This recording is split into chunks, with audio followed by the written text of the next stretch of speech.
Jaguars fans, what a victory. We just beat arguably the best team in the National Football League. And you're definitely talking about one of the best teams in the AFC. One of the best Super Bowl contenders that you can pick right now in the league. The Buffalo Bills, 9-6, and the shocker of the year.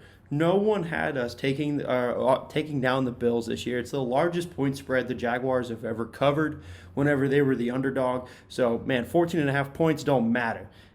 This Jaguars defense stepped up. Unfortunately, the offense did. Lawrence did not have his best game of the year by far. The receiving core didn't help that at all.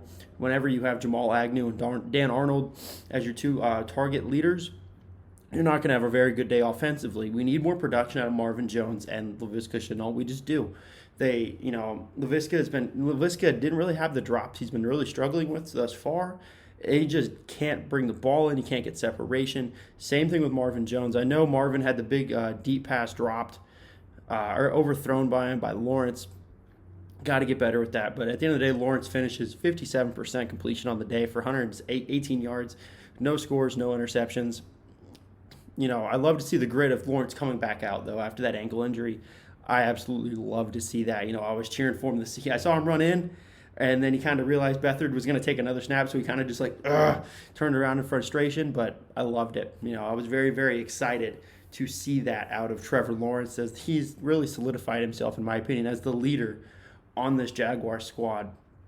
No James Robinson either. He kind of disappeared with the rest of the receiving core. Although he was hurt, he's still dealing with the heel injury from Seattle. Carlos Hyde had a very mundane game. 21 for 67, nothing crazy. Jamal Agnew, had a little bit of a spark in the run game with the jet sweep, going for 11 yards in the first half. Other than that, his run game left a lot to be desired. It was a very mundane, rudimentary, exactly what you'd expect out of a Carlos Hyde run game, though. He 21 for 67, whatever. We need James Robinson back in. This showed us the fact that how valuable James Robinson is to this Jaguars offense. Now, Dan Arnold needs to fix his drop issue. I know I talked about how Laviska has been dealing with the drop issue. Dan Arnold needs to fix his drop issue. He dropped a huge first down, and if you're going to be the main target getter, which he was for this game, he had 7 targets go his way. If you're going to be that, you need to make sure that you're catching the ball, especially when Trevor's giving you a catchable pass. I understand there might be a time or two, a little far over your head or this or that or the other. You need to be able to catch the ones that are easily thrown to you. We can discuss the ones that are iffy. So, Dan Arnold, I know you're not the best pass catcher in the league. You're not obviously Gronk, you're not Kelsey, you're not Kittle, Waller, whoever, but I would love to have you in that conversation. And the best way to get you in that conversation is to catch the balls. So, I'm going to digress off that, get off my soapbox off Dan Arnold dropping the ball, both figuratively and literally. Jamal Agnew was the second best wide receiver once again in this game. He's continuing to show why the Detroit Lions made a massive mistake in not playing him at the wide receiver position. They looked at him kind of as like the Chris Claybrooks of this team, where he's just kind of a backup corner, primarily being a special teamer. No, Jamal Agnew can be a wide receiver in this league. He can be the smaller wide receiver, but he's shown. He had the toe drag swag in Cincinnati. He's led the team in receptions, led the team in targets multiple weeks this year. He can be a great number 3 with a lot of speed opportunity. Unfortunately, he doesn't have the size. But Agnew's been playing incredibly well this middle section of the year, and I couldn't be happier with him. Viska and Jones, though, they need to step up. They were the 1-2 combo going into this year, especially after the Chark injury. Everyone was excited to see what Laviska Shenault and Marvin Jones Jr. would look like, and they've looked like run-of-the-mill number 2, number 3s, and they haven't performed to the level that we were expecting them, especially Marvin Jones was brought in here to potentially either push Chark for the number 1 spot or to be the number 1. He definitely hasn't looked like it at all. Walker Little actually played very, very well in my opinion this game. He did step on Trevor, takes him out for the game, for that drive.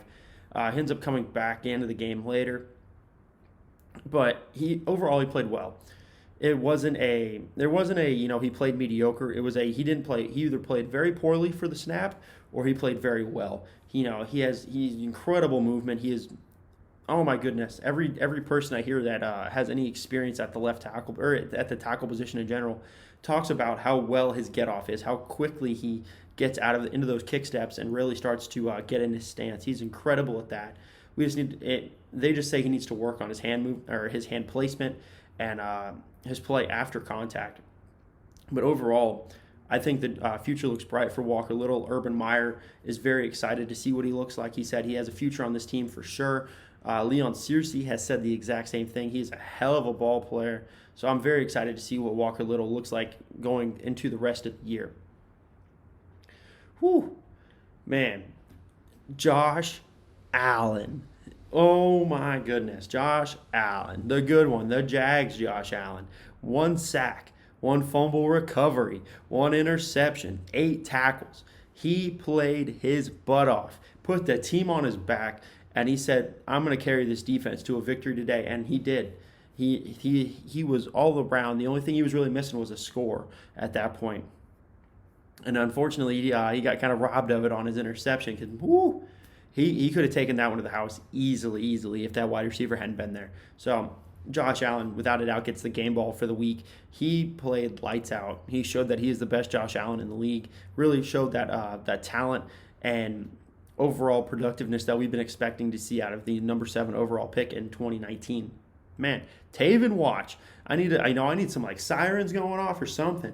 I need Taven Watch. 2 sacks this game.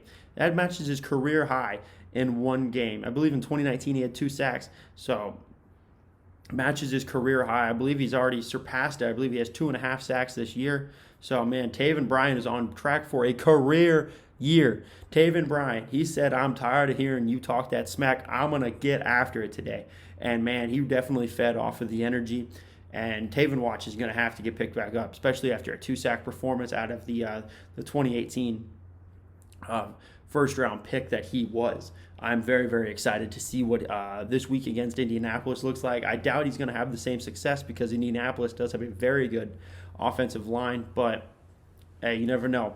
You could have said the same thing about this Bills offense, and this entire defense showed up and shut them down. Myles Jack looked like the 2017 version of Myles Jack. He was flying around. He was making plays happen off the line of scrimmage. Holy cow! This has a great opportunity to turn into a very scary looking defense if they can match the same performance that they showed on Sunday. Damian Wilson is a brick house. He is a monster when you meet him. He was a monster whenever you met him in the open field. I remember there was one play. I believe it was like a 3rd and 5, and the receiver catches it with like 2 yards to go. He meets Damian Wilson, and he does not go another inch.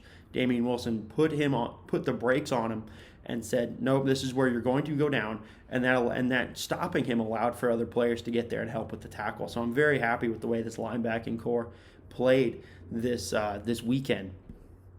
Rudy Ford, first time in the slot, first time with an interception in the NFL.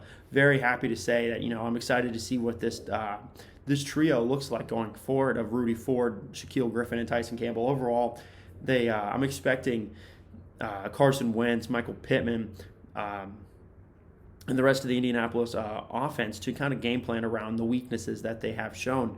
But those 3 played immaculately this week. Anytime you can hold the number 1 offense in the league, especially with some talent like Stephon Diggs and Josh Allen throwing the ball, you're going to have an offensive field day, and they absolutely stopped the offense this week against Jacksonville, as showed with 0 touchdowns. The last 2 trips the Bills have taken to Jacksonville, they haven't scored a touchdown. 2017, they got 3 points. 2021, hey, congratulations, you doubled your point total from last time. You got 6 points, no touchdowns. Bye, see ya, thanks for coming. Unfortunately, Matthew Wright, in my opinion, the kicking search needs to continue. You can't miss 3 from 42. What is going on? You need to fix your life. You had 3 opportunities to make it from 42. You missed all 3. You missed all 3 left. What is going on? I would have accepted the 3rd one going far right, because that at least shows you're trying to make some semblance of a change to what you're doing, because clearly you missed the first 2. So why? I don't know. I don't know if that's maybe a mental thing where you have to keep going with the same spot that you've been kicking to, but that's just weird. Who knows? But hey, I'm not going to end it on that. It's on to Indy. Let's ride the momentum. We've won 2 out of our last 3. And hey, we've got I'm not going to say we've got some cupcakes because this team is terrible and has shown that to this point. But if this team that showed up on Sunday shows up against Indianapolis, San Francisco, Atlanta, there's a really good opportunity this team could maybe get on a semblance of a run. We're not playing against the best offenses. So who knows? This offense does need to step up. But if this defense continues to play lights out the way it has been, I'm very, very excited for what this future holds. I believe Urban's going to get this team on the right track. Joe Cullen seems to have starting to figure things out, how to play this defense and play to their strengths and really limit offenses outside of, whatever the hell happened in Seattle. We're done with that. But he's super limiting from the Bills offense. So I'm very excited to see what Indianapolis holds. Let's ride the momentum. Hey, 2-6, the future starts here. Let's go Jaguars. Stay safe and go Jaguars.